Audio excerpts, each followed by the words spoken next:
Welcome. Tonight let us close our eyes and drift back into the mists of legend and time, to a land of rolling hills, soft rivers, and stars untouched by the lights of cities. We journey now to ancient Italy, during the rule and fall of Julius Caesar, a time when stories and reality intertwine. Let the rhythm of your breath slow, let your body grow still, and allow this ancient tale to carry you into rest. Close your eyes and let your breathing slow. Take a deep, gentle breath in and let it out slowly, releasing all the tensions of the modern world.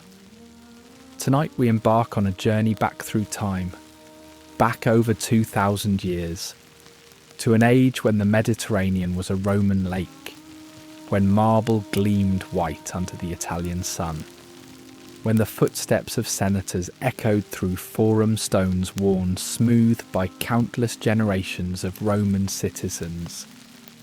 Feel yourself drifting back through the centuries, past the rise and fall of empires, past the birth of Christianity, past the barbarian invasions, past the Renaissance, past the Industrial Revolution, back, ever back, to the year 44 BC, to a city of 7 hills beside the winding Tiber River, where the fate of the known world was about to change forever. Let the sounds of the modern world fade away completely.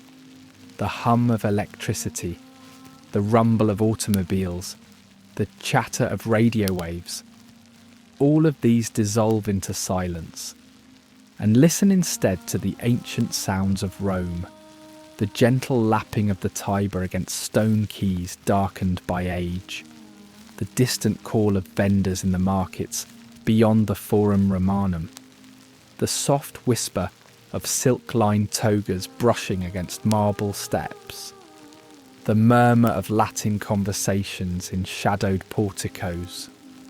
Picture Rome as it was in Caesar's day, a city of perhaps 1 million souls, the largest metropolis the world had ever seen. Rising from the river plain, the 7 hills stretched toward the sky like the fingers of a giant hand. The Palatine Hill, crowned with the homes of the wealthy and powerful. The Capitoline, where Jupiter's temple watches over the city. The Aventine, where the common people dwell in towering apartment blocks called insulae. The morning mist rises from the Tiber like the breath of sleeping gods, drifting between the columns of temples dedicated to deities whose names echo with ancient power. Jupiter, Optimus Maximus, Mars the Avenger, Venus Genetrix, Vesta of the Eternal Flame. These are not merely buildings, but sacred spaces where heaven and earth touch, where the prayer of Romans rise like incense to the divine realm. In the pre-dawn darkness, the city slowly awakens, slaves padding softly through marble corridors, their bare feet making no sound on floors polished to mirror brightness. Water carriers beginning their rounds, amphora balanced gracefully on their shoulders. Bakers lighting their ovens, the scent of fresh bread beginning to waft through narrow streets. Night watchmen completing their final rounds, their bronze lanterns casting dancing shadows on whitewashed walls. This is the Rome that Julius Caesar knew, a city trembling on the edge of transformation, where the old republic struggles against the inexorable tide of empire, where tradition and innovation wage their eternal war in the hearts and minds of citizens, where one man's ambition will reshape the destiny of the known world. Feel yourself becoming part of this ancient place. Breathe the air that Caesar breathed. Walk the streets where his footsteps once echoed. Rest in the knowledge that you are about to witness one of history's greatest dramas. The rise and fall of the man who gave his name to emperors and kings, who crossed a river and changed the world, whose death marked the end of one age and the beginning of another. Let your breathing settle into the rhythm of ancient time, slow, peaceful, eternal. There is no hurry in this story, no urgent deadlines or pressing appointments, only the patient unfolding of fate, the gradual revelation of how one man's choices echoed through the centuries, shaping the world we know today. Chapter 1. Before the Storm. Young Caesar's Rome. To understand Caesar's fall, we must first understand his rise, and to understand his rise, we must journey back even further, to the Rome of his youth, the Rome of the 80s and 70s BC, a city already showing the strains that would eventually tear the Republic apart. Picture a Rome nearly a century before the Ides of March. The year is 85 BC. Gaius Julius Caesar is 15 years old, a thin, pale youth from an ancient patrician family. His bloodline stretches back to the legendary Aeneas, the Trojan prince who founded the Roman race. But bloodline alone means little in a world where power flows to those bold enough to seize it. The Rome of Caesar's youth is a city of contrasts.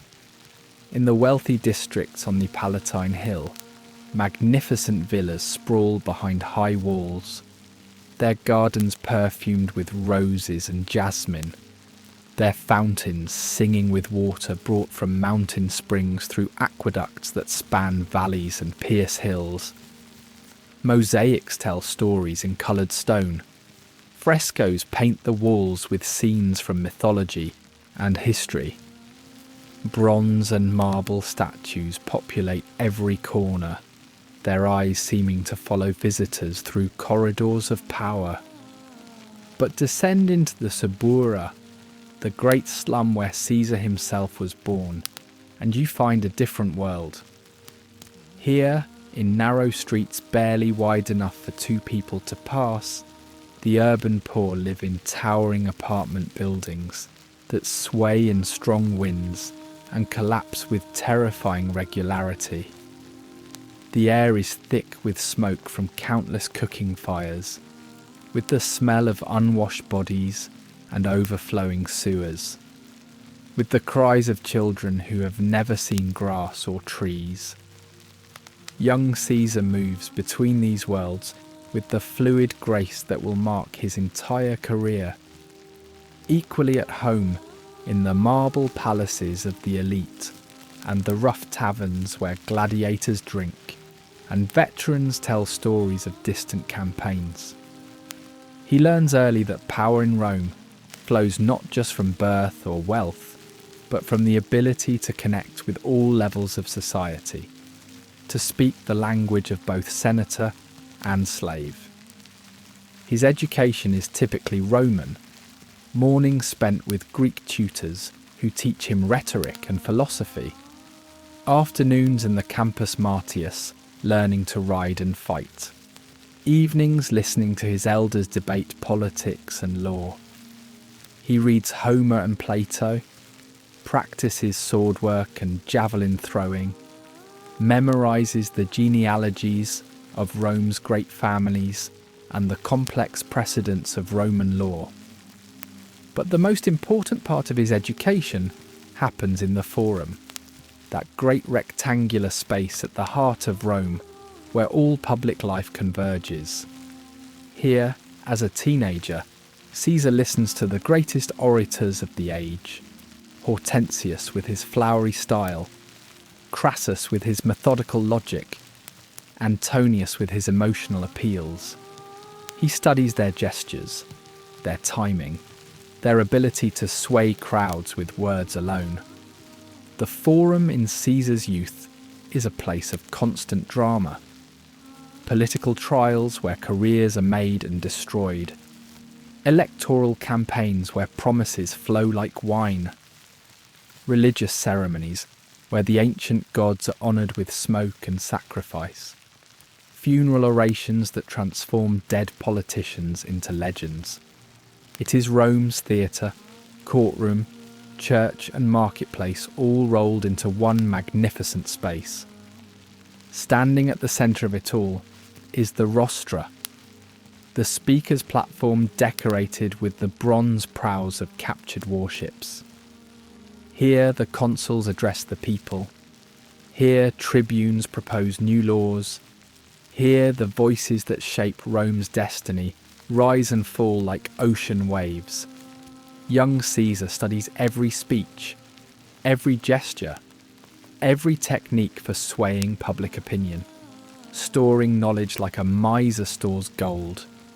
The political world of Caesar's youth is dominated by two great figures. Gaius Marius, the new man who rose from provincial obscurity to become Rome's greatest general, and Lucius Cornelius Sulla, the aristocrat whose name will become synonymous with terror and proscription.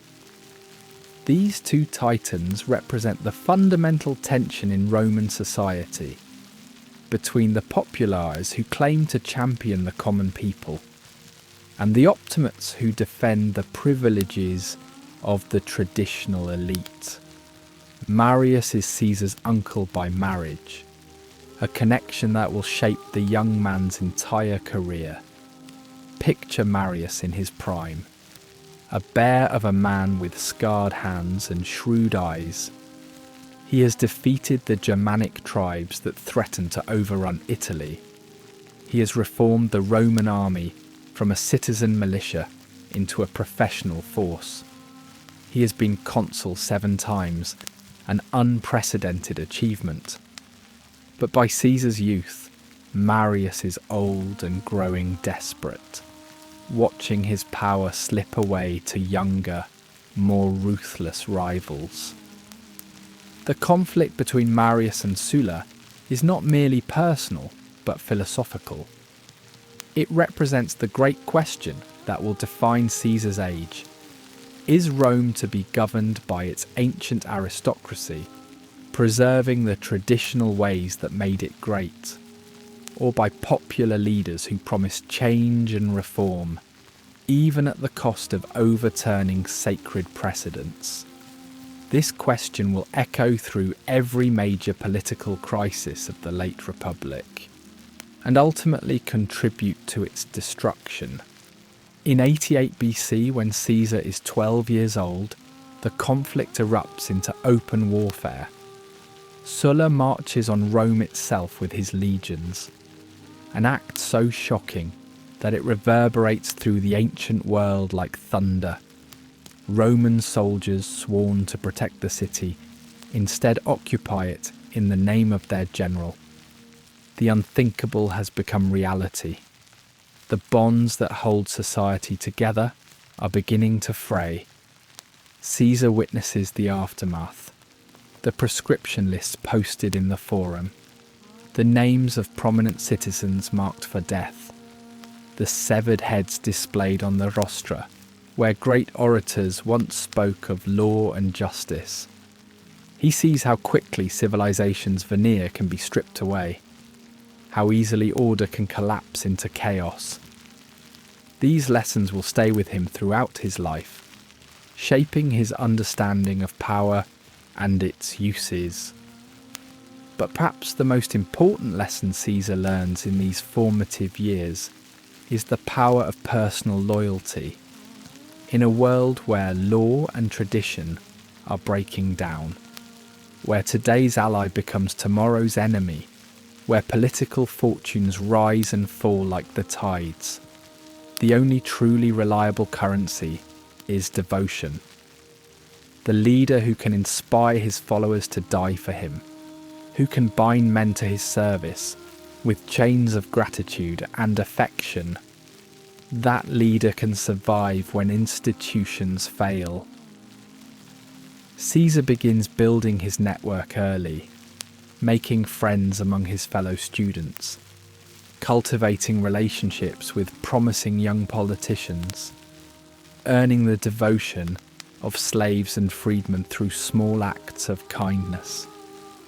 He understands instinctively that power is not a thing but a relationship, not a possession but a process, not something you have but something you do. As he grows from boy to young man, Caesar's personality crystallizes around certain key traits. He is intellectually curious, reading everything he can find about history and philosophy and military tactics. He is physically courageous, never backing down from a fight or challenge. He is socially graceful, able to charm senators and slaves with equal skill. But above all, he is ambitious, driven by a burning need to surpass his ancestors, to leave his mark on history, to achieve the kind of glory that Romans call immortality. Rest now in the rhythms of ancient Rome, the slow turning of seasons, the patient accumulation of knowledge and experience, the gradual building of relationships that will shape a lifetime. Feel the weight of tradition, the pressure of ancestral expectations, the dreams of glory that burn in young hearts. Let the sounds of the ancient city lull you, the splash of fountains, the murmur of conversations in Greek and Latin, the distant music of religious festivals, all of it combining into the symphony of Roman life. Chapter 2. The Making of an Orator. Caesar's early career. By the time Caesar reaches manhood in the 70s BC, Rome has become a stage for extraordinary men, and Caesar is determined to join their ranks. But unlike Pompey, who will win glory through military conquest, or Crassus, who will build power through wealth, Caesar chooses a different path. He will make his mark as an orator, using words as his weapons in the great battles of the Forum. Picture the young Caesar as he begins his career. He is in his early 20s, tall for a Roman, with the kind of lean build that suggests both strength and refinement. His face is patrician, high cheekbones, aquiline nose, intelligent eyes that seem to take in everything around him. But it is his voice that marks him as special, a voice trained from childhood to project across vast spaces, to modulate from whisper to roar, to caress or lash with equal skill. The art of oratory in Caesar's time is the summit of Roman education. Young aristocrats spend years perfecting their technique, studying the masters, practicing before mirrors, learning to use gesture and expression to enhance the power of words. For in Rome, eloquence is power. The man who can sway a jury or convince an assembly holds the fate of citizens in his hands. Caesar's first major case comes in 77 BC. He decides to prosecute Gnaeus Cornelius Dolabella for extortion during his governorship in Macedonia. It is a bold choice for a young man. Dolabella is well connected, wealthy, defended by some of the best lawyers in Rome. But Caesar believes that a spectacular victory will launch his career, while even a noble defeat will establish his reputation for courage. The trial takes place in the Basilica Julia, one of the great covered halls that surround the Forum. Imagine the scene.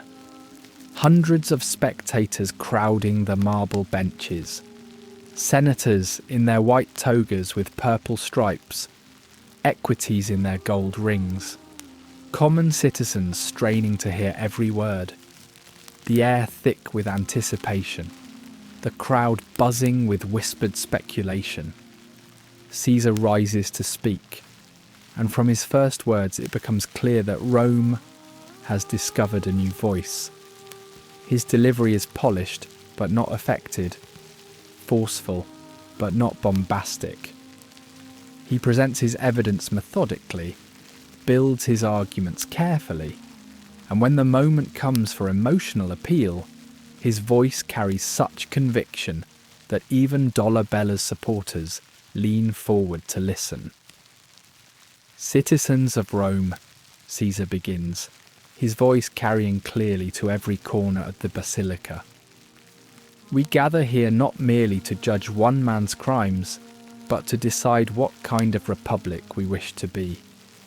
Are we to be a state where governors can plunder provinces with impunity, where the weak have no protection from the strong, where justice is for sale to the highest bidder?" The case becomes a sensation. For days Romans flock to hear the young prosecutor, whose eloquence rivals that of seasoned advocates. Even Cicero, already established as Rome's greatest orator, attends the proceedings. Studying Caesar's technique with professional interest, recognizing a potential rival. But Caesar's arguments, however brilliant, cannot overcome the realities of Roman justice. Dolabella has powerful friends, influential supporters who make their preferences known. When the verdict comes, it is acquittal. Caesar loses his case but wins something more valuable, a reputation as a speaker of extraordinary talent, a man to be watched and perhaps feared. Undeterred by his first setback, Caesar immediately brings another case, this time against Gaius Antonius Hybrida for similar charges. Again he displays his forensic skills. Again he draws crowds of admirers, and again he loses to superior political influence. But with each case, his reputation grows. Soon all Rome is talking about the young patrician who dares to challenge the powerful, who speaks with the voice of an angel, but has the courage of a lion. Between his legal cases, Caesar continues his education in other ways.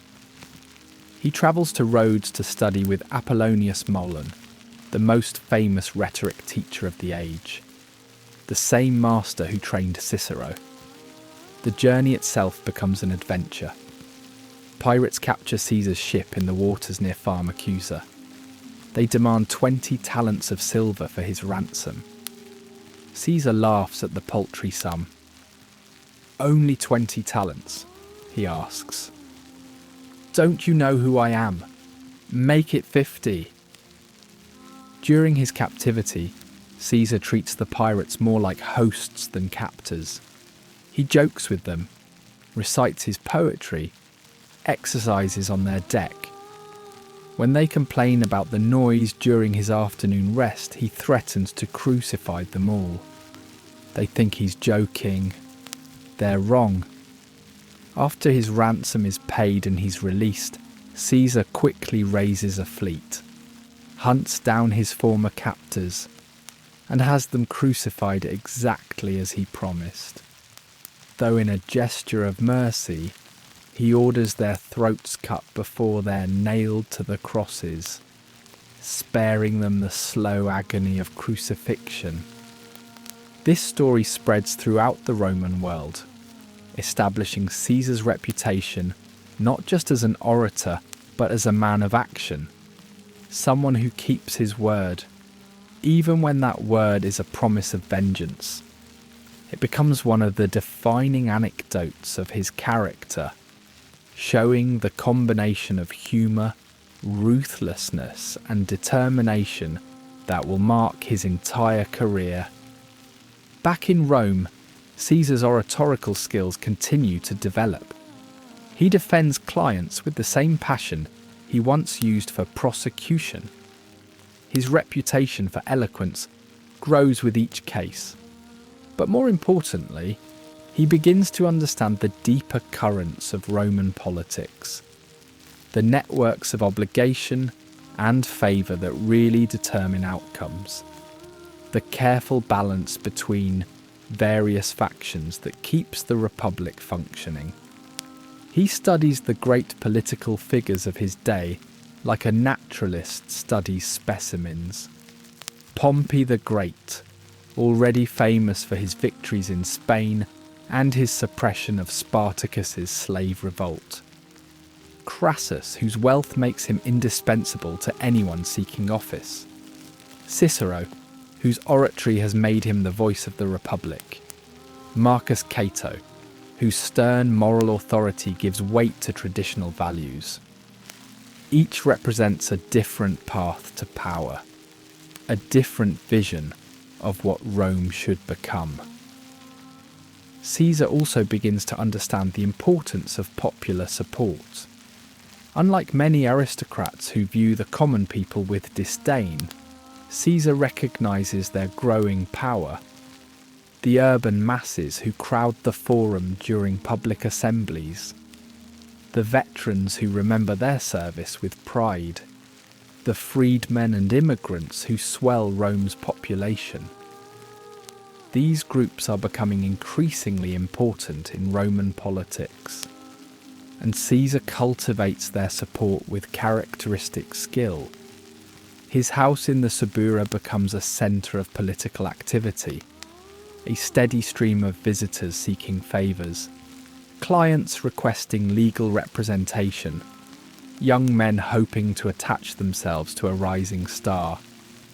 Caesar receives them all with charm and attention, remembering names and faces, keeping track of obligations and loyalties, building a network of personal relationships that will sustain his later career. But Caesar's greatest oratorical triumph comes in 68 BC, when his aunt Julia, Marius's widow, dies. As her nephew, Caesar has the honour of delivering the funeral oration, a prestigious opportunity to address the entire Roman people. Most funeral speeches are routine affairs, polite remembrances of the deceased's virtues. But Caesar transforms the occasion into something extraordinary. Standing on the rostra with Julia's body displayed before him, Caesar speaks not just about his aunt, but about the entire Marian tradition. He praises Julia's lineage, traces her ancestry back to the kings of Rome and the goddess Venus herself. But then he does something unprecedented. He displays the funeral masks of Marius himself, banned from public view since Sulla's proscriptions. The crowd erupts. Some cheer the return of their hero's image. Others protest the violation of Sulla's edicts. But all listen as Caesar speaks of his great-uncle's achievements, his victories over the Cimbri and Teutones, his reforms of the Roman army, his role as champion of the common people. It is a political manifesto disguised as a funeral oration, a declaration that the Marian faction is alive and ready to reclaim its place in Roman politics. From that moment, Caesar is marked as a political figure to watch. The optimates note his boldness with concern. The populares see him as a potential leader. And Caesar himself has announced his intention to follow in Marius's footsteps, to champion reform and popular causes, to challenge the established order that has ruled Rome since Sulla's dictatorship. The next year brings another funeral oration, this time for his young wife Cornelia, who dies in childbirth. Again, Caesar uses the occasion to display his eloquence and his political sympathies. For it was unusual in Roman society to deliver a public eulogy for a young woman. Such honours were typically reserved for elderly matrons who had earned distinction through their long lives. But Caesar breaks with tradition. speaking movingly of Cornelia's beauty, virtue, and the promise cut short by death. The speech becomes famous throughout Rome, partly for its eloquence, partly for its emotional power, but mostly for what it reveals about Caesar himself.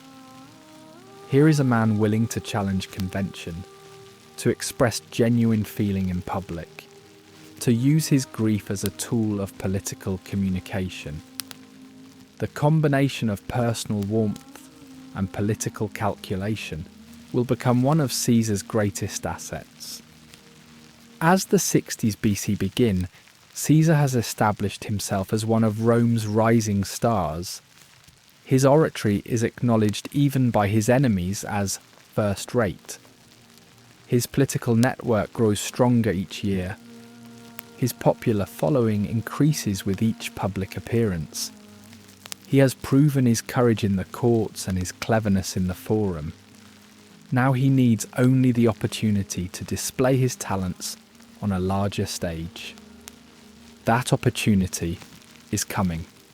Rome stands on the brink of changes that will transform the Republic forever. Wars and conquests that will extend Roman power to the ends of the known world. Political crises that will test every institution and tradition. Personal rivalries that will tear the state apart. And at the centre of it all will be Caesar. No longer the promising young orator, but the mature politician whose ambitions will reshape history. Rest now in the rhythms of Roman eloquence, the careful cadence of well-crafted sentences, the rising and falling of voices trained to move human hearts.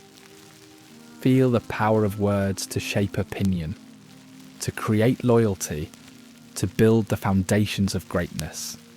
Let the sounds of ancient oratory wash over you. The measured periods, the calculated pauses, the crescendo that lifts audiences to their feet and sweeps them into the current of history. Chapter 3. The Gallic Venture, Caesar's Great Gamble. In the year 59 BC, Julius Caesar stands at a crossroads that will define not only his own fate, but the destiny of Rome itself. He has just completed a turbulent consulship, marked by political violence and constitutional innovation. His enemies sharpen their knives for his return to private life, when they can prosecute him in the courts and destroy his career. But Caesar has no intention of meekly submitting to their vengeance. Instead, he has negotiated a proconsulship that will take him far from Rome's politics, into the wild lands of Gaul, where glory and gold await the bold. Picture Rome in that pivotal year. The city trembles with tension as three men divide the known world among themselves. Pompey the Great, conqueror of the East. Marcus Crassus, the richest man in Rome. And Caesar himself, the politician whose silver tongue and golden promises have made him indispensable to both. Together they form the first triumvirate, a secret alliance that makes a mockery of the Republic's ancient institutions. But alliances born in shadow rarely survive the light of day. Caesar knows that his partnership with Pompey and Crassus is temporary, a marriage of convenience that will last only as long as it serves their mutual interests. When that time ends, he must have achievements of his own, victories to match Pompey's conquests in Asia, wealth to rival Crassus's silver mines, and above all, the loyalty of battle-tested legions who will follow him anywhere. Gaul offers all these possibilities. The vast territory beyond the Alps stretches from the Rhine to the Atlantic, from the Mediterranean to the North Sea. It is inhabited by hundreds of tribes, some civilized enough to trade with Roman merchants, others so primitive they still practice human sacrifice. Some are allied to Rome, others actively hostile. All are potential sources of slaves, tribute, and military glory. Caesar's proconsular command includes 2 provinces, Gallia Cisalpina, the Po Valley region of northern Italy, and Gallia Narbonensis, the narrow strip of Mediterranean coast that gives Rome access to Spain. But his real ambition lies beyond these formal boundaries, in the unconquered territories where tribal warfare and political instability offer endless opportunities for Roman intervention. The journey north from Rome takes Caesar through landscapes that shift like scenes in a dream. First, the familiar hills of Latium, dotted with villas and vineyards, where aqueducts march across valleys like lines of marching soldiers. Then the wilder country of Etruria, ancient land of the civilization that preceded Rome, its hilltop cities brooding over valleys where mist clings to olive groves and cypress trees. As the road climbs toward the Alps, the very air seems to change, becoming thinner, cleaner, charged with the promise of adventure. Behind lie the marble forums and heated debates of Roman politics. Ahead wait challenges that will test every skill Caesar has learned in his 41 years. The mountains themselves seem to beckon, their snow-capped peaks catching the morning light like signals from the gods. The Alpine passes in early spring are treacherous affairs, narrow tracks carved from living rock, where avalanches rumble down from hidden peaks and sudden storms can trap travellers for days. Caesar's party moves carefully, their pack animals picking their way through patches of snow and ice, while guides from the local tribes lead them along paths known only to smugglers and desperate men.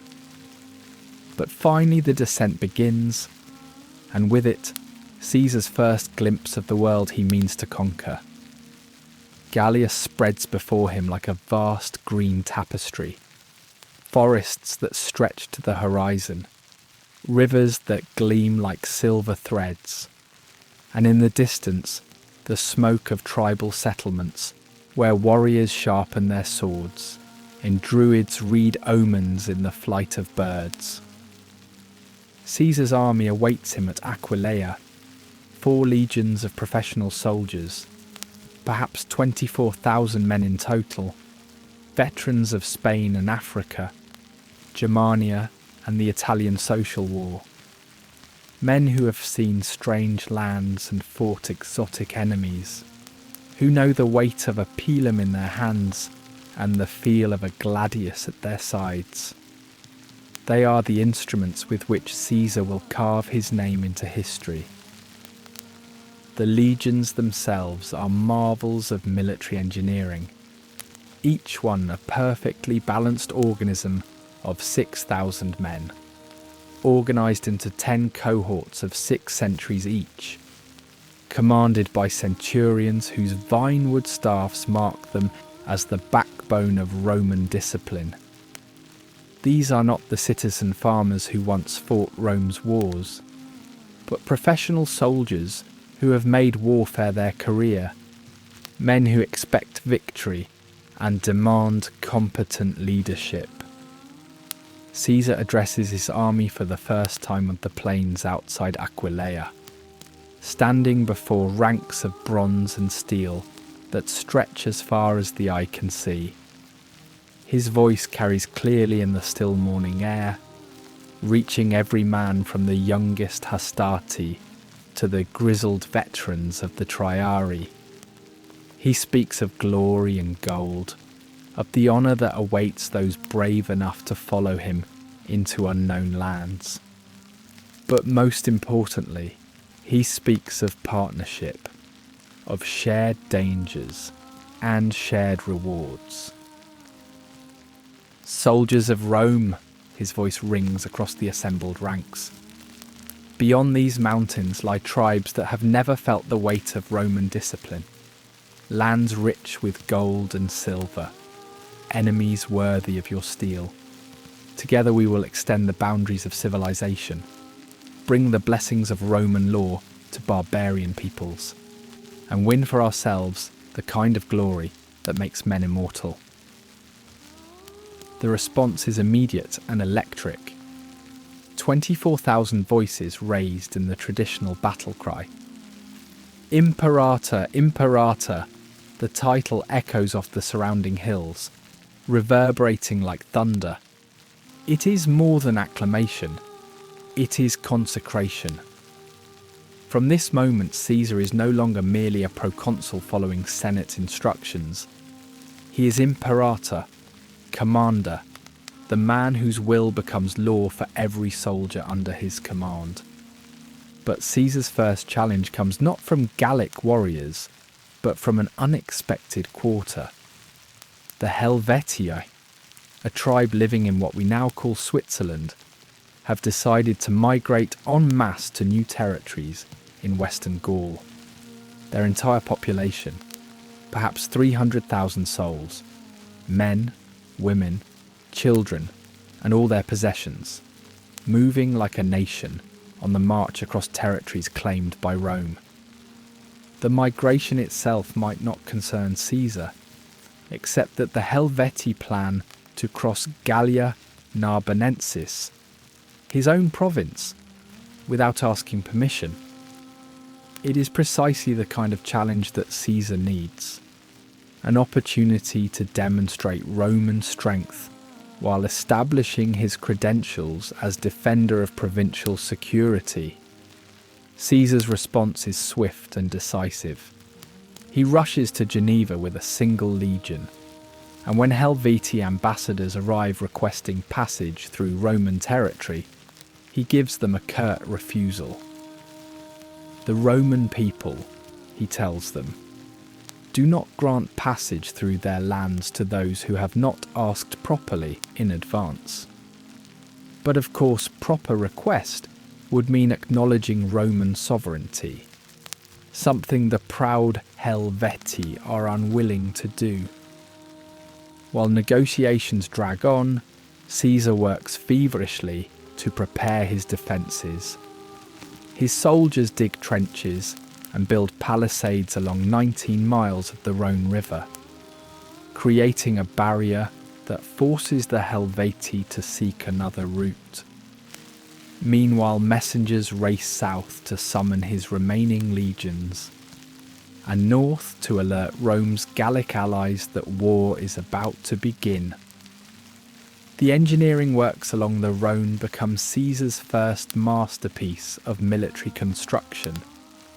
Picture the Roman soldiers working in shifts around the clock, their entrenching tools biting into hard earth, their backs bent under loads of timber and stone. Within days, what had been open countryside becomes a fortified zone, complete with watchtowers, camps and supply depots. The Helvetii, frustrated in their attempt to cross Roman territory, turn north and west, seeking passage through the lands of the Sequani. But this new route brings them through territories allied to Rome, giving Caesar the perfect excuse to pursue them as defender of Roman interests. His 4 legions march out in pursuit, beginning what will become 9 years of continuous warfare. The first major battle comes at Bibracte, a hilltop stronghold of the Aedui, Caesar's Gallic allies. The Helvetii have been raiding through Aeduan territory, carrying off cattle and grain, when Caesar's legions catch up with them. The ensuing battle will establish patterns that will repeat throughout the Gallic wars. Picture the battlefield in the early morning mist, the Helvetii drawn up in their traditional formation, warriors in the front ranks with their long shields and iron-tipped spears, women and children behind them with the wagons and livestock. It is not just an army, but an entire people prepared to fight for their freedom to migrate. Caesar positions his legions with the tactical brilliance that will make him famous. The 10th Legion, on the right, his most trusted unit. The 7th, 8th and 9th spread across the centre and left, each legion arrayed in the classic triplex aces. Hastati in front, Principes behind them, Triarii held in reserve. 24,000 disciplined soldiers facing perhaps 60,000 Helvetii warriors. The battle begins with the traditional exchange of missiles. Roman javelins arcing through the morning air, Gallic spears whistling in response. But the real test comes when the lines close and sword meets sword. Here the superior training and equipment of the legions begins to tell. Roman gladi, designed for close quarters thrusting, proved deadly against the longer Gallic weapons. But the Helvetii are not easily discouraged. They fight with the desperation of people defending their families, their way of life, their very existence as a free tribe. The battle rages for hours. Roman discipline against Gallic fury, experience against desperation, civilization against barbarism. The outcome hangs in the balance until Caesar commits his final reserves. The Triarii advance, these grizzled veterans who have seen every kind of battle, moving forward with the measured pace that strikes terror into enemy hearts. Their spears level, their shields locked, they smash into the wavering Helvetii line like a bronze-tipped avalanche. The tribal formation breaks, warriors fleeing in all directions. The migration becomes a rout. Caesar's victory at Bibracte sends shockwaves throughout Gaul. Here is a Roman general who fights like the old heroes, who leads from the front and shares the dangers of his men. Tribal ambassadors arrive at his camp bearing gifts and seeking alliance. They speak respectfully of Roman power and express hope for friendship with this new imperator. But Caesar understands that respect born of fear is temporary. Unless he continues to demonstrate Roman strength, yesterday's allies will become tomorrow's enemies. The logic of conquest demands constant forward motion. Each victory creating the need for another. Each new territory requiring further expansion to secure its borders. And so the campaigns continue. Against the Belgae in the northeast, Germanic tribes who have crossed the Rhine, Veneti sailors whose ships controlled the Atlantic trade routes. Each summer brings new wars, new victories, new additions to Caesar's growing legend. His dispatches to Rome, written in the crisp prose that will become models of military literature, chronicle achievements that astound even his enemies. The wealth of Gaul flows southward in an ever-increasing stream. Gold and silver torn from tribal treasuries, works of art looted from sacred groves. But most valuable of all, slaves. Hundreds of thousands of human beings torn from their homes and families to labour in Roman mines and households. This human misery becomes the foundation of Caesar's political power, funding his massive bribes and public works, buying the loyalty that will carry him to supreme power. But the greatest prize of all is the devotion of his soldiers, veterans who have followed him through forests dark with druids' magic, across rivers where Germanic cavalry waited in ambush, into battles where the very survival of Roman civilization seemed at stake. They love him as soldiers, love a general who brings them victory and shares their hardships. who remembers their names and rewards their courage, who leads them to glory and makes them partners in his greatness. Rest now in the rhythm of the marching legions, the steady tramp of hobnailed boots on ancient roads, the creak of leather and jingle of bronze, the sound of an empire expanding step by measured step into lands unknown. Feel the weight of the soldier's pack, the grip of the gladius, the pride of men who carry civilization on the points of their spears. Let the sounds of conquest lull you, the distant trumpet calls, these shouted commands in Latin, the eternal song of Roman discipline, transforming the world 1 mile at a time. Chapter 4. The Gallic Inferno, Vercingetorix, and the Great Rebellion. By the year 52 BC, Caesar has spent 7 seasons in Gaul, 7 years of constant campaigning that have transformed both him and the land he conquers. Gallia is no longer a collection of independent tribes, but a Roman province in all but name. Its warriors serve in Caesar's auxiliary units. Its nobles send their sons to Rome for education. Its druids find their sacred groves cut down and their human sacrifices forbidden by Roman law. But conquest, however complete it may seem, is never final. Beneath the surface of Roman order, resentment simmers like fire beneath ash. In secret gatherings deep in sacred forests, tribal leaders speak in whispered voices of freedom, lost and dignity trampled. They remember the old ways, when Gallic warriors feared no enemy and bowed to no foreign master, when the druid's word was law and the gods of the grove received their due homage. Picture Gaul in the winter of 53 to 52 BC. Snow lies deep across the land, covering Roman camps and Gallic villages in the same white shroud.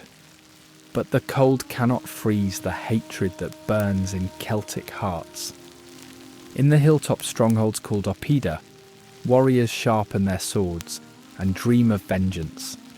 Druids perform rituals banned by Roman law, reading omens of liberation in the entrails of sacrificed animals.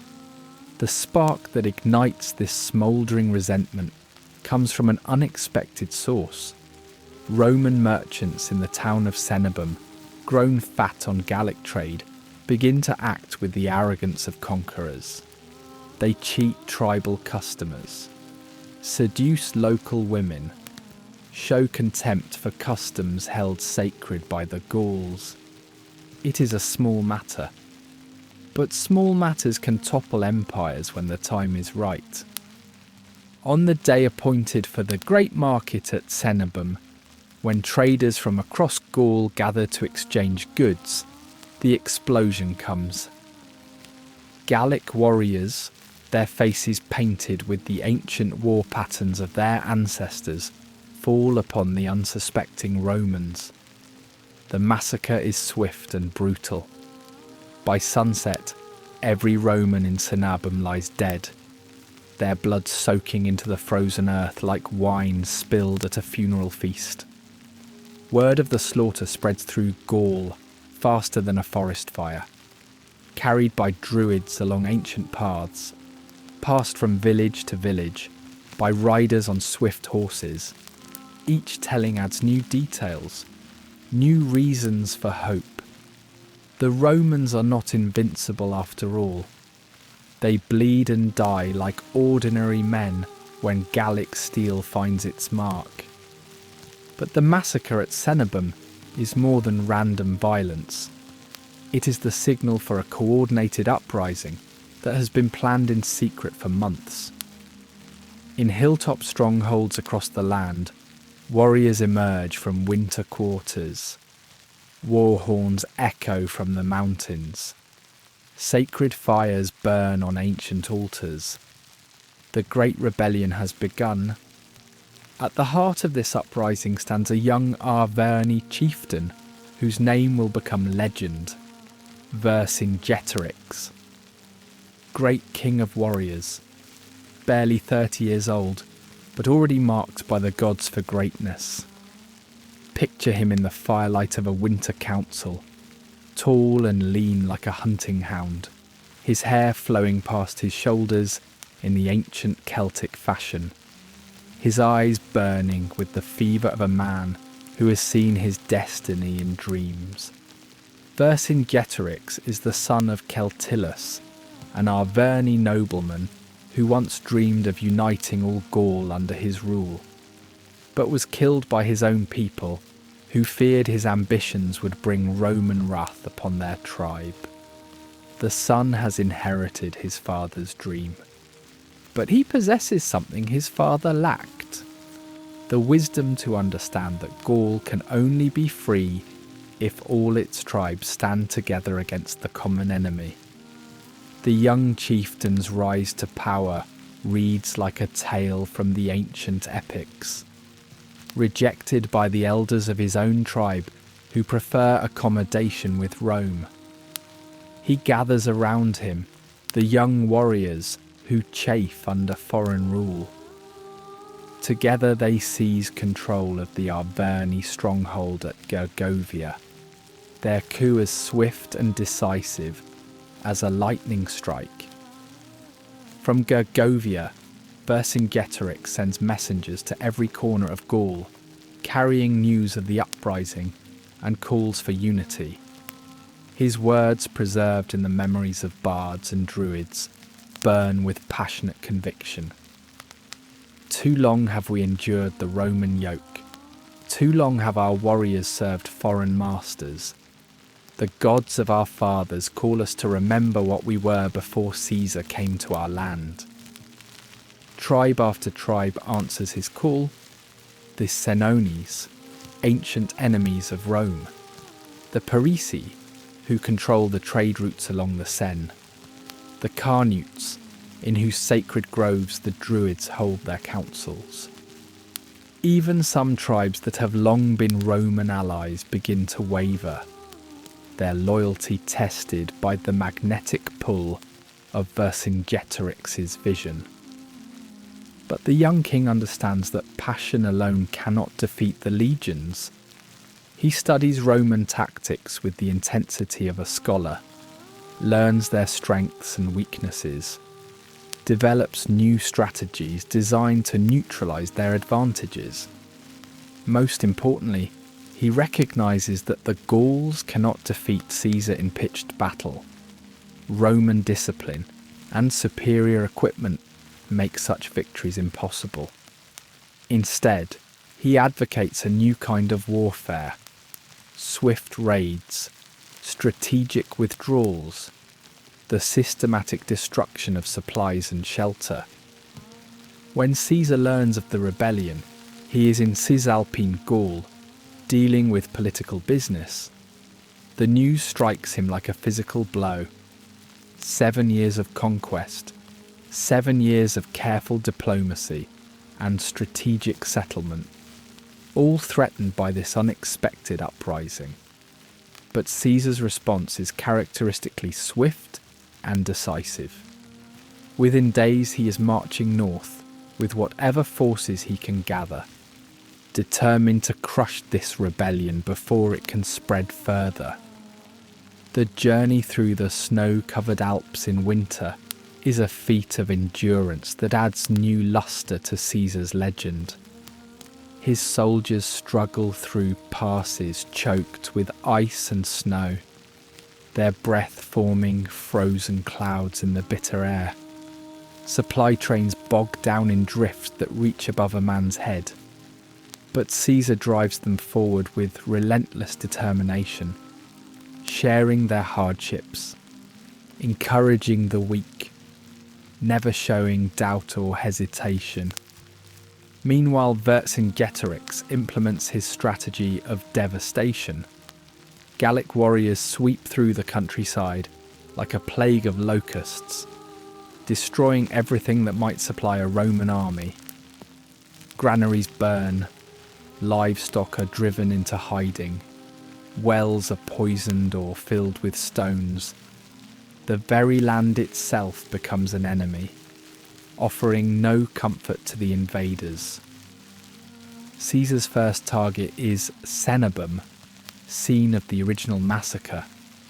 He arrives to find the town already evacuated, its wooden buildings nothing but charred timbers, its streets empty except for the bones of murdered Romans. But the symbolism is important. Roman power has returned to the scene of its humiliation. The message to Gaul is clear. Rebellion brings not freedom, but devastation.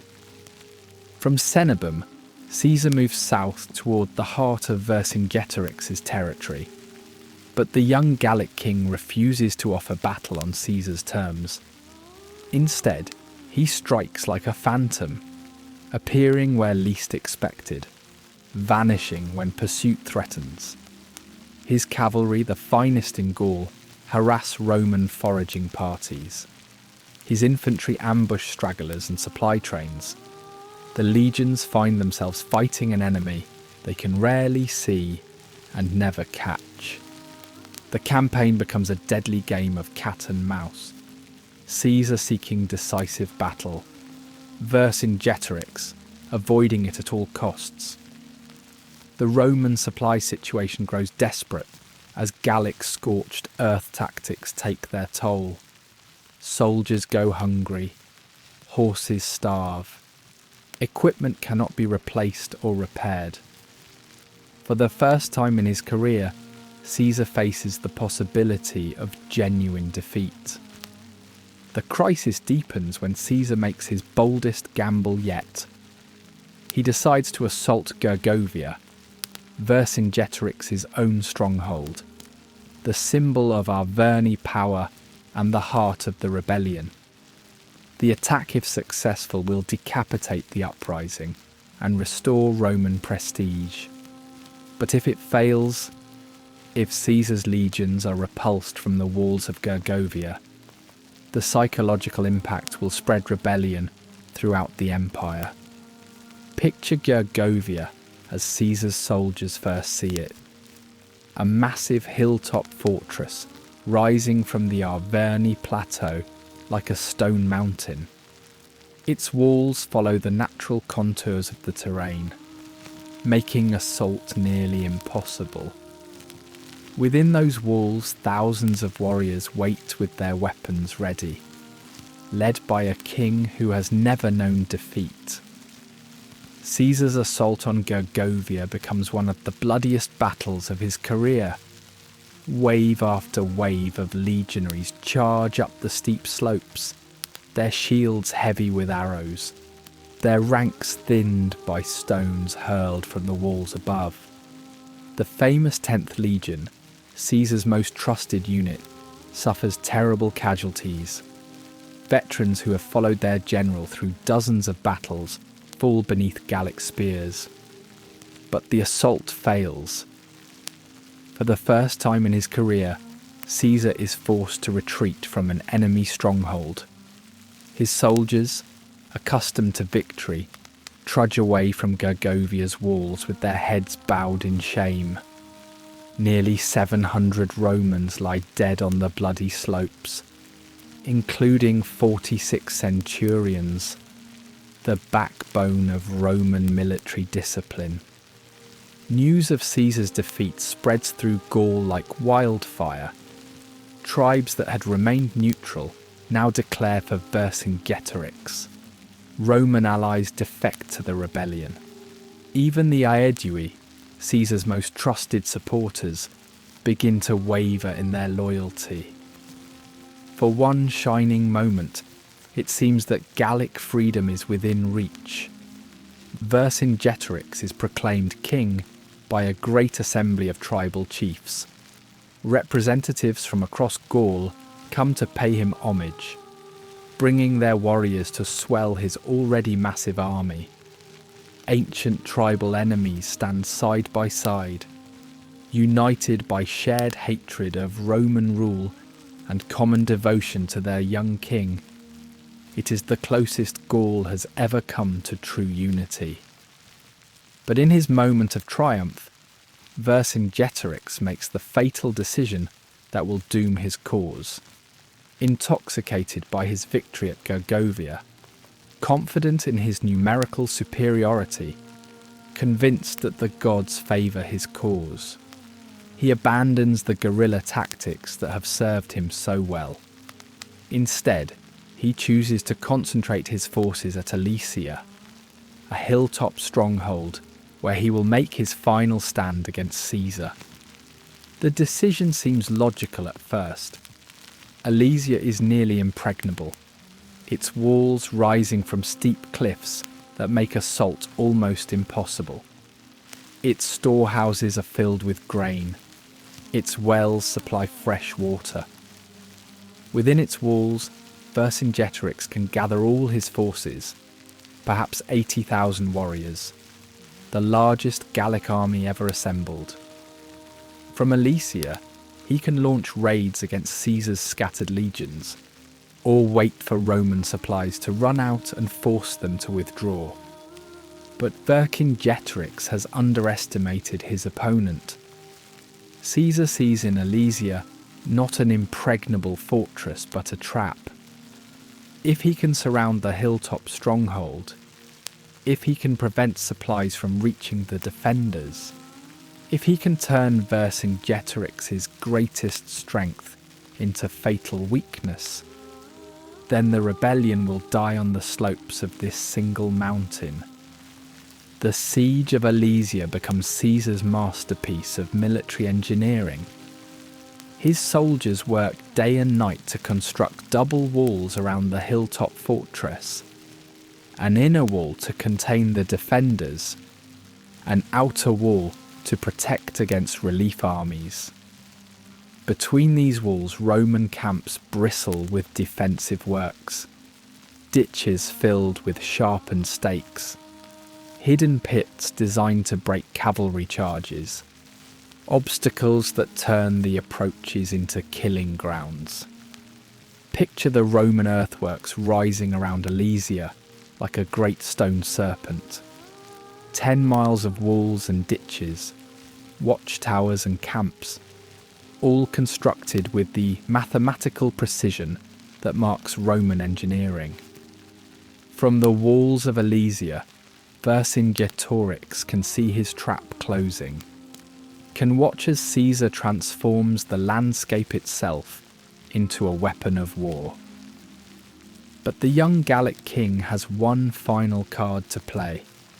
Before the siege lines close completely, he sends messengers slipping through Caesar's patrols, carrying word to every corner of Gaul, calling for a great relief army to break the siege and free their king. The response exceeds even his optimistic hopes. From every tribe, from every warrior band, from every corner of the Celtic world, men take up their weapons and march toward Alesia.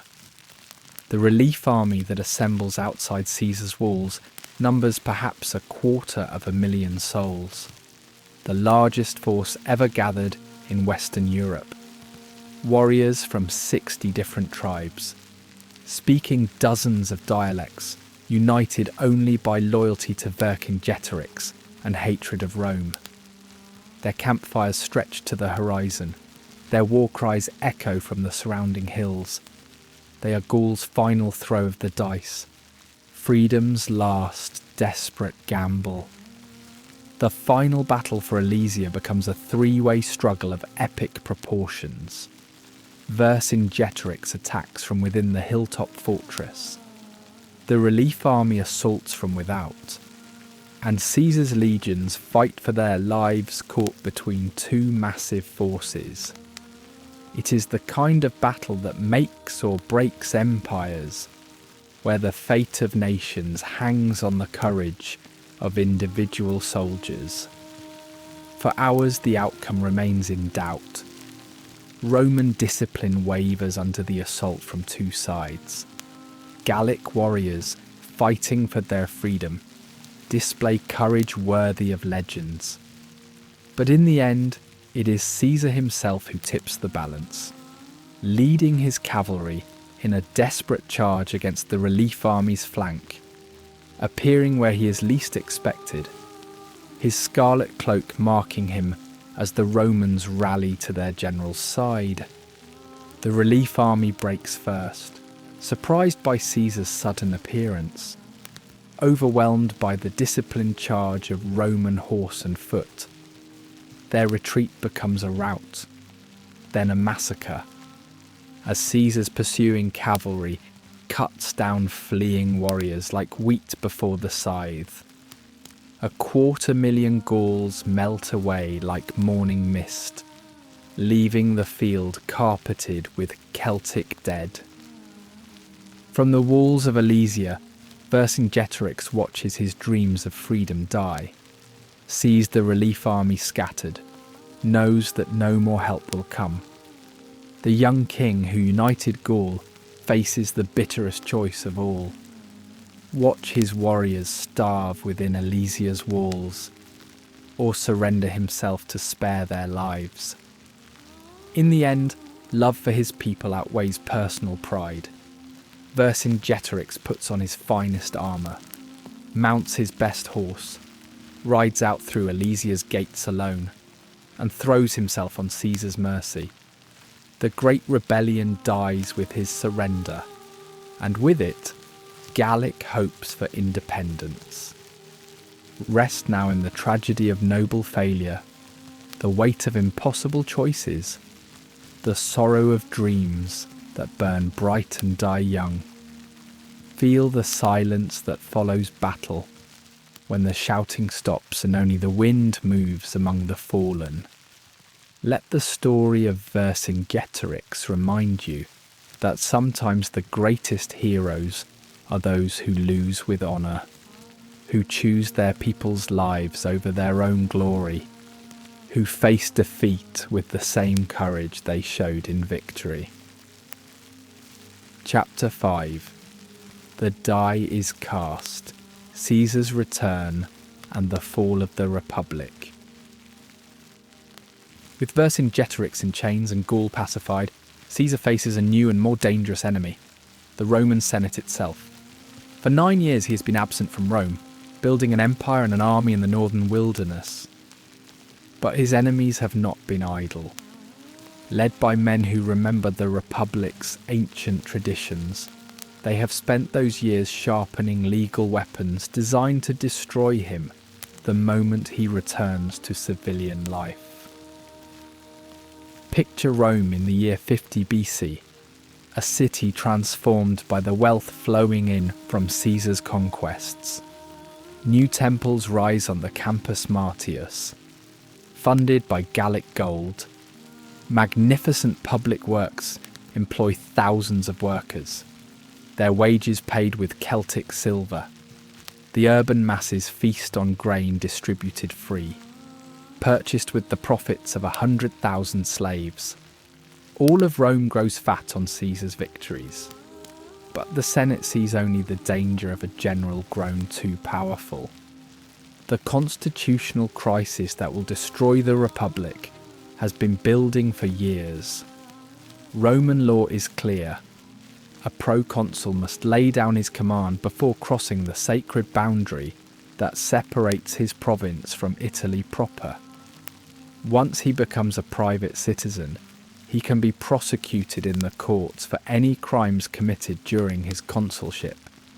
And Caesar's enemies have prepared a dozen charges: bribery, violation of religious law, abuse of power. Any one of them could result in exile or death. But Caesar is equally clear about his position. He will not return to Rome defenceless. To do so would be suicide, political and perhaps literal. Instead, he demands the right to stand for consul while retaining his command, to transition directly from one position of power to another, without the vulnerable interval that would allow his enemies to destroy him. The deadlock that results threatens to tear the Republic apart. In the Senate House, debates rage for hours without resolution. Traditionalists invoke the sacred customs of their ancestors. Caesarians speak of services rendered and rewards deserved. Neither side can yield without losing face.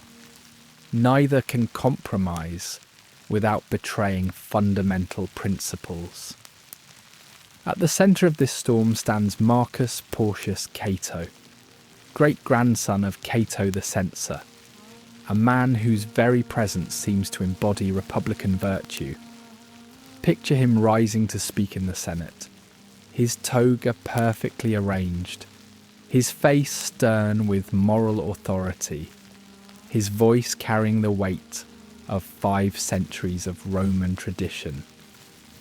Conscript fathers, Cato begins, his words falling like hammer blows on anvil iron. We stand at a crossroads that will determine whether Rome remains a free republic or becomes the plaything of ambitious generals. Caesar asks us to bend our laws to his convenience, to make exception to fundamental principles, to grant him privileges that our ancestors would have died before allowing. Cato's speeches against Caesar become legendary for their passion and their length. On one occasion, he speaks from sunrise to sunset, using every parliamentary procedure to delay a vote. Reading aloud from account books, reciting genealogies, doing anything to prevent the Senate from surrendering to Caesar's demands. His enemies mock his rigidity, but his supporters see him as the last defender of republican freedom. But while the Senate debates, Caesar acts. In the winter of 50 to 49 BC, he quietly concentrates his most loyal legion at Ravenna, just south of the Rubicon River that marks the boundary between Gaul and Italy. The 13th Legion, veterans of a dozen campaigns, men who would follow Caesar into the underworld if he asked them. They wait in their winter quarters, polishing their weapons and wondering what their general plans. Meanwhile, Caesar's agents work feverishly in Rome itself, distributing bribes with lavish generosity, securing the support of key magistrates, ensuring that his interests have defenders in every important institution. Gold flows through the city like water, purchasing loyalty, silencing opposition, preparing the ground for whatever comes next. The final crisis comes in January 49 BC, when the Senate passes its ultimate decree, the Senatus Consultum Ultimum, declaring Caesar a public enemy if he does not dismiss his armies immediately. It is the Republic's nuclear option, reserved for moments of supreme emergency, authorising the consuls to take any action necessary to preserve the state. News of the Senate's decree reaches Caesar at Ravenna, carried by exhausted messengers who have ridden hard through winter storms. The die is about to be cast. After decades of political manoeuvring, after 9 years of conquest and glory, after months of fruitless negotiation, the moment of decision has finally arrived. Caesar calls his officers together in the Principia, the headquarters tent where all important decisions are made. These are men who have shared his dangers and his triumphs, who have grown rich on Gallic plunder and famous through association with his victories. Labienus, his most trusted lieutenant, Antonius, who has defended his interests in Rome, Trebonius, Decimus Brutus, and a dozen others whose names will echo through history. But even among these loyal followers, there is hesitation. To march on Rome is to cross a line from which there can be no return. It means civil war. Roman fighting Roman. The bonds that hold civilization together strain to the breaking point. Some urge negotiation. Others counsel withdrawal to Gaul. A few suggest accepting exile rather than destroying the Republic. Caesar listens to all their arguments with the patience that has made him a great leader. But his mind is already made up. He has not spent 9 years conquering Gaul only to surrender to his enemies when victory is within reach. The Republic that claims his loyalty has already declared him an outlaw. Why should he respect laws that offer him no protection? "My friends," he says at last, his voice quiet, but carrying absolute conviction. "We have reached the point that Pompey and my enemies have long desired. They force me to choose between my honour and my life, between the gratitude I owe my soldiers and submission to those who would destroy us all. The choice is clear. We will not go meekly to our deaths." That night Caesar dines as usual, making casual conversation about literature and philosophy, as if the greatest decision of his life weighs no more heavily on him than the choice of wine. But those who know him best detect signs of the tremendous pressure he feels, the way his fingers drum silently on the table, the distant look that comes into his eyes during pauses in conversation. As midnight approaches, Caesar rises from the dinner couch and steps outside into the cold January air. Above, the stars wheel in their eternal courses, indifferent to human ambition and mortal choices. The Rubicon flows nearby, a small river that will become one of history's most famous boundaries, not because of its size, but because of what crossing it will mean. The 13th Legion stands ready, 2,400 veterans formed in perfect ranks, their armour burnished to mirror brightness despite the darkness, their standards wreathed in the sacred ribbons that mark them as instruments of Roman will. Every man knows that this night will change everything, that they are about to step off the edge of the known world into something unprecedented. Caesar walks slowly along the riverbank, feeling the weight of history settling on his shoulders like a mantle. Behind him lies the familiar world of laws and traditions, of Senate debates and constitutional procedures, of the republic that shaped him and made him what he is. Ahead lies uncertainty, civil war, the possibility of supreme power or ignominious death. For a moment he hesitates, thinking of all the bridges he is about to burn, all the relationships he will destroy, all the blood that will flow because of this single decision. Roman blood, the blood of citizens who have done nothing wrong except choose the losing side in a struggle between titans. Is his own safety, his own ambition, worth so much suffering? But the moment passes. Caesar is not a man to be paralysed by doubt. He has made his choice, calculated the risks and accepted them. Now only action remains.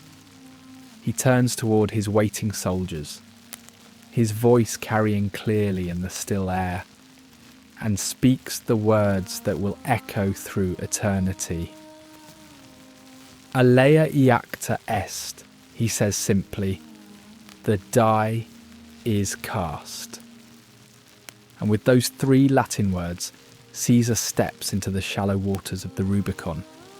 His horse's hooves splash softly against the stones, the sound barely audible above the river's gentle murmur. But those few splashes marked the death of the Roman Republic and the birth of something entirely new, an empire that will rule the known world for 1,000 years. Behind Caesar, the 13th Legion follows, 2,400 pairs of hobnailed boots crossing from legality into revolution, from republican service into personal loyalty, from the old world into the new. The die is cast, and there will be no turning back. The crossing takes less than an hour, but its consequences will reshape human history. When Caesar's horse emerges from the Rubicon's southern bank, he is no longer a rebellious proconsul, but something unprecedented. A Roman general marching on Rome itself, leading Roman soldiers against the Roman state. The civil war has begun. News of Caesar's crossing spreads through Italy like wildfire, carried by terrified merchants, by refugees fleeing north, by official messengers racing to warn the magistrates. In every town and city, people gather in forums and marketplaces, asking the same desperate questions. Will Caesar march on Rome? Can anyone stop him? What will become of the Republic that has governed them for 5 centuries? The answer comes more quickly than anyone expects. Caesar advances down the Italian peninsula with lightning speed. His army grows with every mile as veterans flock to join his standards. Some come for pay, others for old loyalty. Many simply because they believe Caesar represents the future, while the Senate clings to an irrelevant past. Town after town opens its gates without resistance, their magistrates calculating that submission is safer than defiance, their citizens cheering the man whose conquests have enriched them all. Caesar shows clemency to all who surrender, pardoning his enemies, recruiting their soldiers, demonstrating that this is not a war of destruction, but of liberation. Meanwhile in Rome, panic grips the ruling class like a plague. Senators flee the city with their families and portable wealth. Pompey retreats toward the ports, hoping to gather forces in Greece. The consuls abandon the capital without even attempting defence. Within weeks, the eternal city lies open to Caesar like a ripe fruit waiting to be plucked. But when Caesar enters Rome, he comes not as a conqueror, but as a liberator. He forbids his soldiers to loot, protects the property of his enemies, opens the public treasury only to fund the war effort. Most dramatically, he grants full pardons to all who opposed him, asking only that they accept the new reality he has created. Citizens of Rome, Caesar declares from the rostra, where so many great orators have spoken, I come not to destroy our ancient institutions, but to reform them, not to end the Republic, but to restore it to its proper glory. The civil war that some men forced upon us will be brief, merciful, decisive. When it ends, Rome will be stronger and more just than ever before. But beautiful words cannot disguise ugly realities. The Republic is dying, mortally wounded by the crossing of a small river in northern Italy. Constitutional government has given way to military dictatorship. The rule of law has surrendered to the will of one man. However benevolent Caesar's intentions, however necessary his actions may seem, the Rome that emerges from this crisis will be fundamentally different from the one that entered it. Rest now in the weight of irreversible choices, the moment when all paths converge on a single decision. when the future pivots on the courage or cowardice of one human heart. Feel the splash of water against stone, the soft sound that changed the world. Let the gentle rhythm of the river carry you towards sleep, flowing ever onward, like time itself, like history, like the consequences of actions that can never be undone. Chapter 6. The Conqueror's Return. Caesar Triumphant, 20 minutes. The civil war that begins with Caesar's crossing of the Rubicon unfolds with the terrible inevitability of Greek tragedy.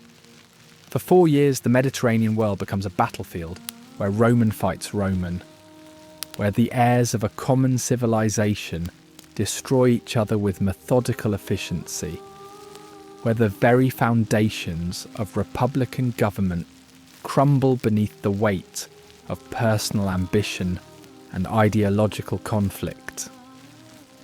Picture the campaigns that follow Caesar's march on Rome, not the clean victories of the Gallic Wars, where civilization battled barbarism, but the bloody confusion of civil strife, where brother fights brother and friend betrays friend. The battlefields of Dyrrhachium and Pharsalus, Thapsus and Munda, each name a monument to republican collapse, each victory bringing Caesar closer to absolute power. At Pharsalus, in the green hills of Thessaly, Caesar faces his greatest challenge and achieves his most complete triumph. Pompey the Great, once Rome's most successful general, now leads the armies of the Republic against his former partner. The irony is bitter. Two men who once divided the world between them now meet in single combat that will determine the fate of civilization itself. The battle begins at dawn on a summer morning in 48 BC. The mist rises from the Enipeus River like the breath of sleeping gods, while opposing armies deploy in formations that mirror each other across the plain. Roman discipline against Roman discipline. Republican tradition against Caesarian innovation. The old world against the new. Caesar rides along his lines before the battle, speaking quietly to the centurions who formed the backbone of his army. These are mostly veterans of the Gallic Wars, men who have followed him through a decade of victories, who trust his judgment more than they fear death itself. But today they face not barbarian warriors, but fellow Romans, citizens like themselves who serve different masters, but share the same traditions. Remember, Caesar tells them, these are Romans we fight, our own people. Strike to disable, not to kill. Show mercy to those who surrender. We fight not for conquest, but for the right to exist. When this day ends, we must all be Romans again. On the other side of the field, Pompey addresses his own forces with equal gravity. His army is larger than Caesar's, better supplied, supported by the wealth of the East and the authority of the Senate. But many of his soldiers are raw recruits, lacking the seasoned confidence that comes from years of shared victories. They fight for duty and law rather than personal devotion to their commander. The battle itself becomes a masterpiece of tactical brilliance. Caesar, outnumbered nearly 2-1, uses every trick learned in a lifetime of warfare. He conceals a fourth line behind his main formation, positions his cavalry to strike at the decisive moment, coordinates his attacks with the precision of a master craftsman. When the crisis comes, when Pompey's cavalry threatens to roll up his flank, Caesar's hidden reserves appear like avenging angels, turning near defeat into stunning victory. The rout that follows is terrible to behold.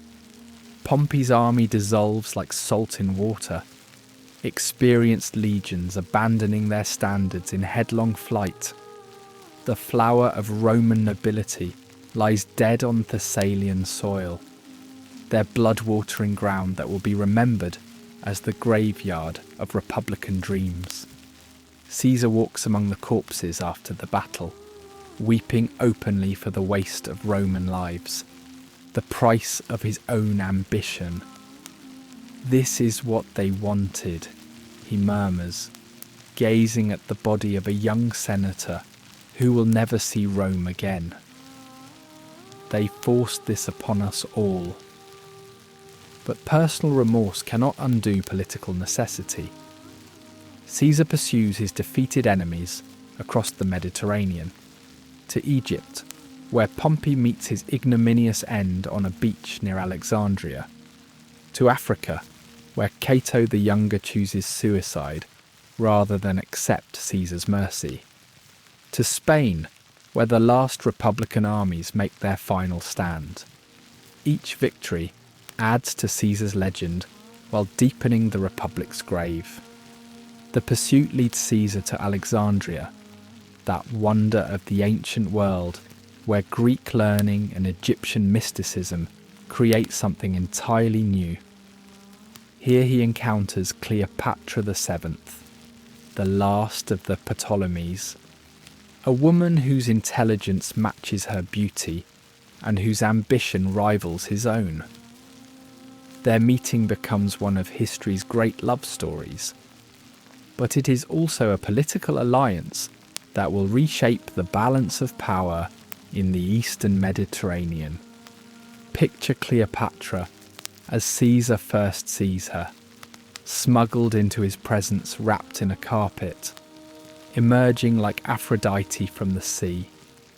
She is 21 years old, fluent in 9 languages, educated in mathematics and philosophy, beautiful enough to launch ships, but clever enough to navigate the treacherous waters of Ptolemaic court politics.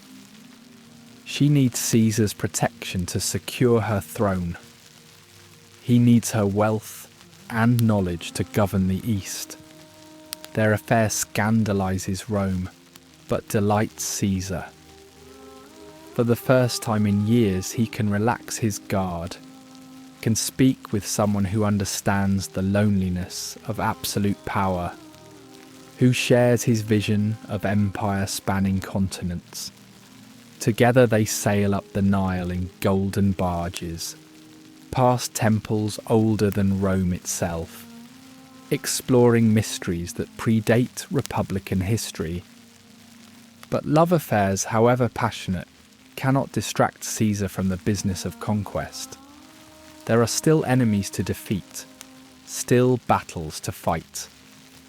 The war spreads from Egypt to Asia Minor, where the phrase Veni, Vidi, Vici immortalizes Caesar's lightning victory at Zela. Then to Africa, where the Republican diehards make their penultimate stand. And finally to Spain, where the sons of Pompey lead one last desperate rebellion. Each campaign adds new luster to Caesar's military reputation, while demonstrating the hopelessness of continued resistance. His clemency toward defeated enemies becomes as famous as his tactical brilliance. Unlike Sulla, who ruled through terror, Caesar seeks to heal the wounds of civil war through forgiveness, pardoning his enemies, recruiting their soldiers, integrating former opponents into his government. The policy of clementia becomes Caesar's trademark, but it also creates new dangers. Enemies who have been pardoned once know they can expect mercy if they rebel again. The very generosity that Caesar sees as strength appears to others as weakness. Some whisper that a harder man would have ended opposition permanently. That mercy is a luxury Rome cannot afford. Meanwhile, the Roman people grow weary of civil war. They have seen enough of brother fighting brother, enough of uncertainty and bloodshed. What they want now is peace, stability, a leader strong enough to impose order on chaos.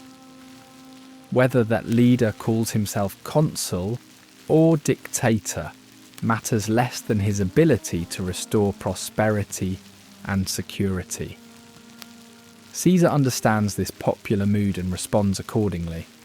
His return to Rome in 46 BC is orchestrated as the greatest triumph in the city's history. 4 separate parades celebrating victories in Gaul, Egypt, Africa and Asia. The streets packed with cheering crowds. Prisoners trudging in chains while their conqueror rides in a golden chariot drawn by white horses. The triumph is a spectacular display of Roman power and Caesar's personal achievement. Wagons groan under the weight of captured treasures. Exotic animals from distant lands parade through the forum. Painted placards illustrate famous victories while the crowd cheers each familiar scene. But perhaps the most powerful symbol is Vercingetorix himself, the proud Gallic king reduced to decoration in a Roman parade, his presence proving that even the mightiest enemies must bow to Caesar's will. But tradition demands that even in his moment of greatest glory, Caesar must be reminded of his mortality. Behind him, a triumphal chariot, stands a slave whose duty is to whisper in his ear, "Memento mori, remember you are mortal." The words seem almost absurd, whispered to a man who has conquered the known world, who has defeated every enemy and overcome every obstacle. Yet they echo an ancient wisdom that even gods must eventually die.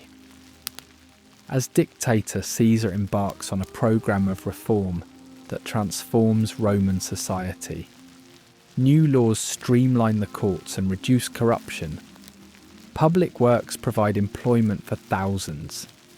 Debt relief helps struggling farmers and small businessmen.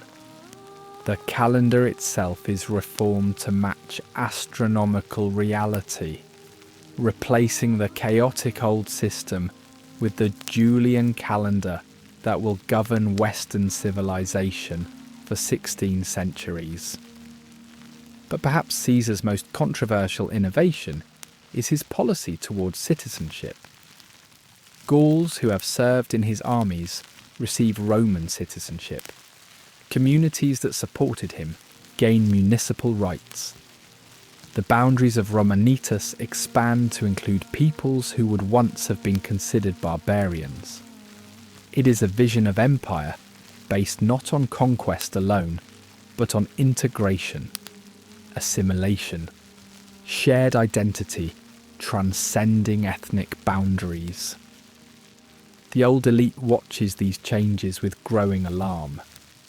To them, Caesar is not reforming the Republic, but destroying it, turning Rome from an exclusive club into a cosmopolitan empire.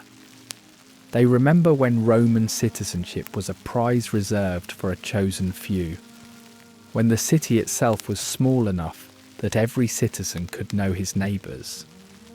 Now Rome spreads across 3 continents, while its magistrates come from Gaul and Spain. Yet for all his reforms and innovations, Caesar cannot escape the fundamental problem that has plagued Rome for generations. How can a city-state's institutions govern a world empire? The Senate, designed to advise the magistrates of a small Italian community, proves inadequate for administering territories that stretch from Britain to Mesopotamia. The consulship, conceived as temporary executive authority, cannot provide the continuity needed for long-range planning. Caesar's solution is characteristically bold.